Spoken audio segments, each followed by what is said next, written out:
ব্রাহ্মণবাড়িয়া নবীনগর উপজেলার সাতমোড়া ইউনিয়ন ও জিনতপুর ইউনিয়ন জিনতপুর বাজারের সাবেক মেম্বার মতিন মিয়ার বাড়ি হতে 10 মৌজা বাজার পর্যন্ত প্রায় 3 কিলোমিটার রাস্তাটি বেহাল দশা। রাস্তাটি দ্রুত সংস্কারের দাবি জানিয়েছে ভুক্তভোগী এলাকাবাসী।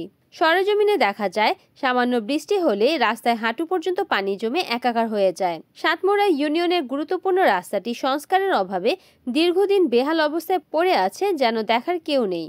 জিনতপুর বাজারের নজরুল ডাক্তারের বাড়ি হতে চুরিয়া, শিকানিকা, কাজেল্লা, জগন্নাথপুর একমাত্র সড়ক এই রাস্তাটি বড় বড় গর্তে পরিণত হয়েছে।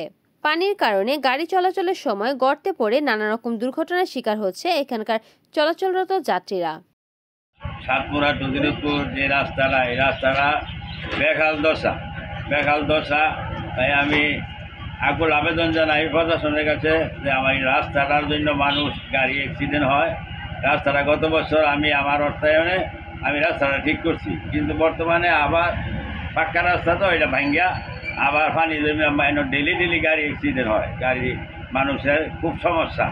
প্রশাসনের নিকট আমার জরুর আবেদন যে তড়িৎ গতিতে রাস্তাটার একটা ব্যবস্থা যদি করে দেওয়া হয় তো জনগণের খুব সুবিধা হয়। যে রাস্তাটা তাল গাছের আরো দক্ষিণ সাইডে রাস্তাটা কিন্তু ভাঙতে কয়ে আইছে, মানুষ চলাফেরা করতে পারতেছে না, গাড়ি ঘোড়া অ্যাক্সিডেন্ট হয়, বাচ্চা কাচ্চা স্কুলে যেতে পারে না।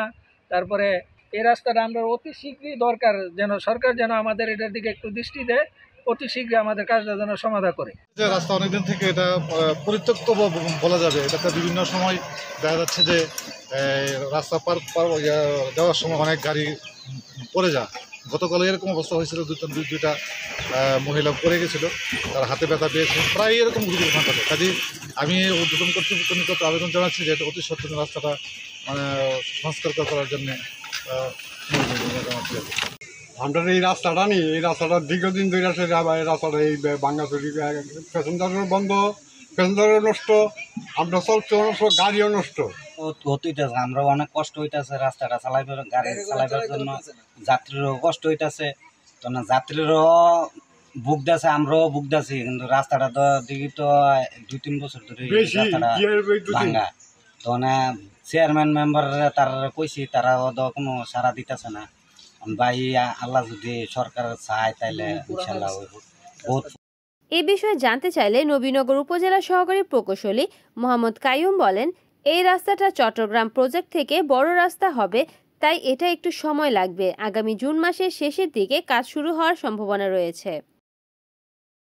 রিপোর্ট করেছেন ব্রাহ্মণবাড়িয়া প্রতিনিধি আবু হাসান আপন, NN TV।